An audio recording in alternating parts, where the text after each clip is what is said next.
We'd like to call Valérie back. She's going to walk you through a few things and give you a little bit more in-depth and insight to what she does. Please help me welcome Valérie Huard.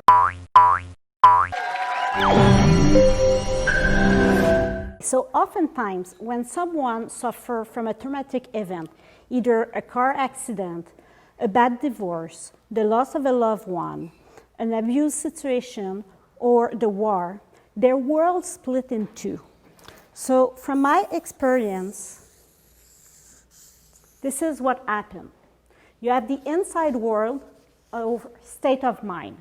That is one part of the person.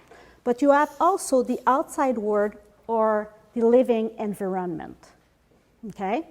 At the beginning, we are here on the bottom line. And here it's what I call balance. At balance, when something gets in your house, something gets out your house. So that's mean if your clothes are too small, you don't put them in the top shelf of the wardrobe. You let them go when you enter new clothes that are your right size. So when my living environment is at balance, my state of mind is at what I call manageable. At manageable, I'm able to accomplish my daily activity. I'm able to do what I have to do.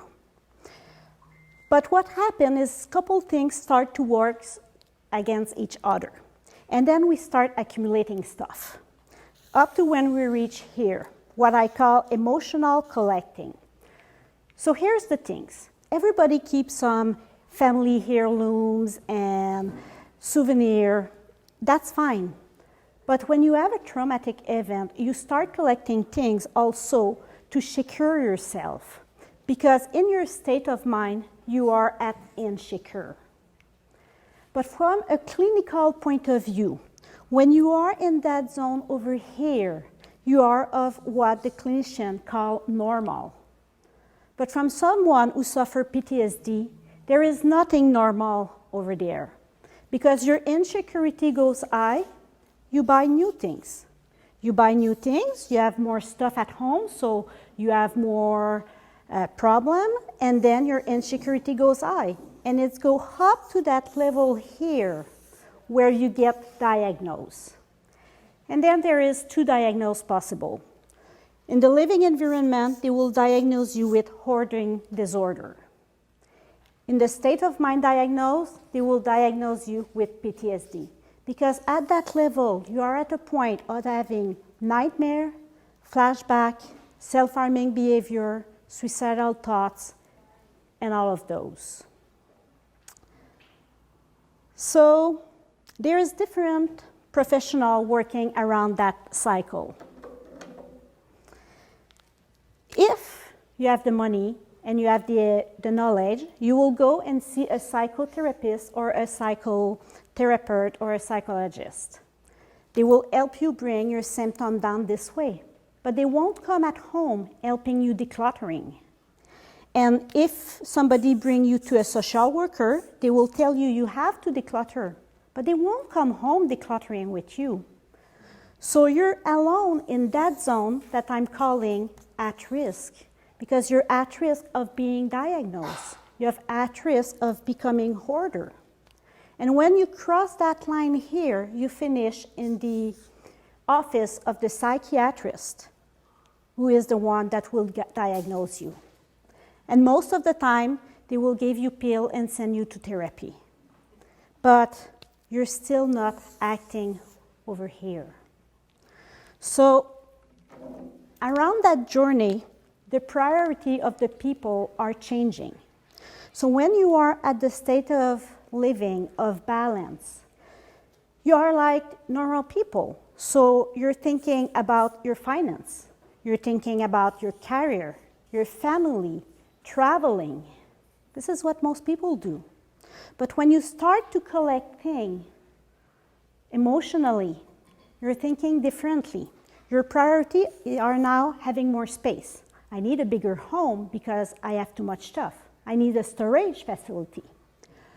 And then you keep thinking, just in case I need it in 5 years, just in case I need it in 20 years. And you keep things just in case. And then you're running after your time. You don't have time anymore to go at the kids' hockey practice because you need to organize your living room because you will have some visit that will come home. And then your symptoms increase. And your priority split in two. On the living side of your living environment, your priority is, I want more stuff. I like having more stuff.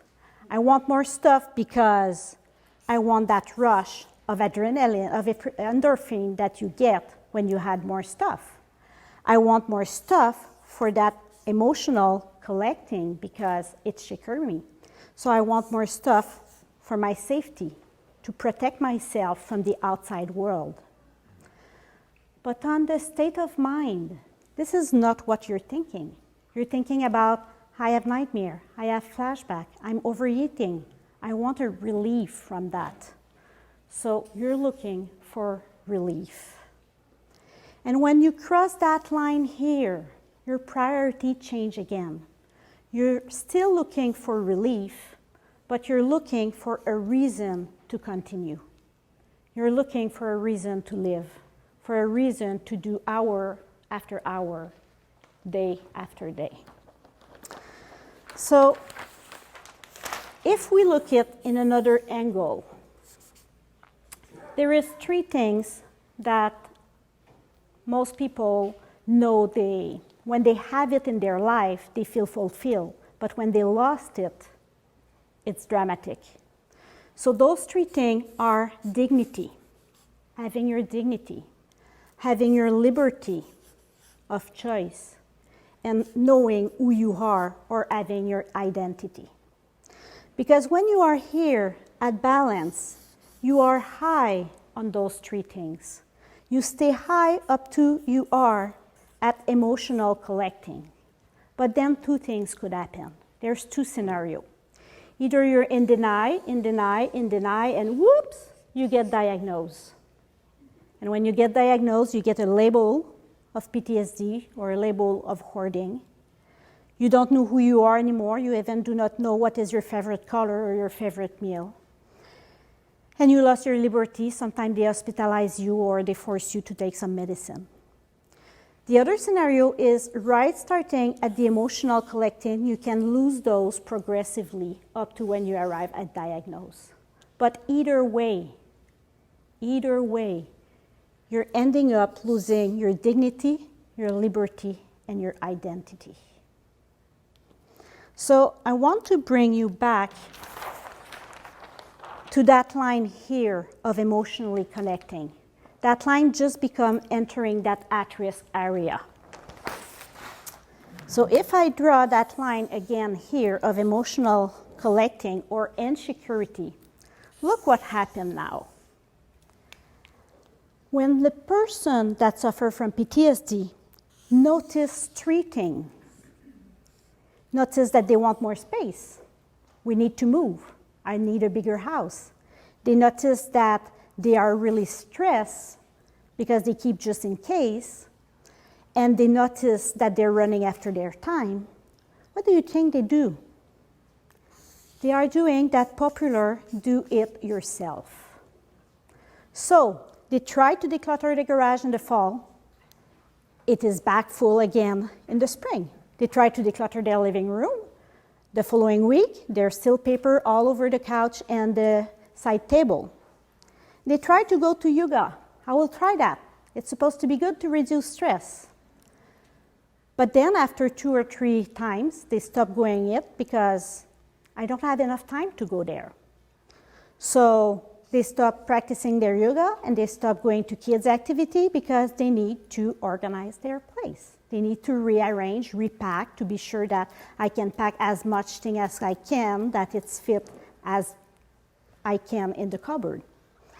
So they are in a cycle where they try something, they fail. They try something, they fail. They try something, they fail.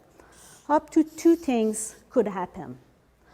Most of the time, what's happening is people become overwhelmed, tired, and they collapse. When that happens, they arrive right back in that at-risk area over here. In that at-risk area, remember, we're getting closer to the diagnosis. Our symptoms are worse. We don't want that. We want to go back down.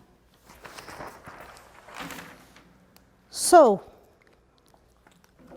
what I do with the book, with Jean-Michel, is we intervene here. We want to help people control instead of collapsing, taking control over their space, their time, and their mindset.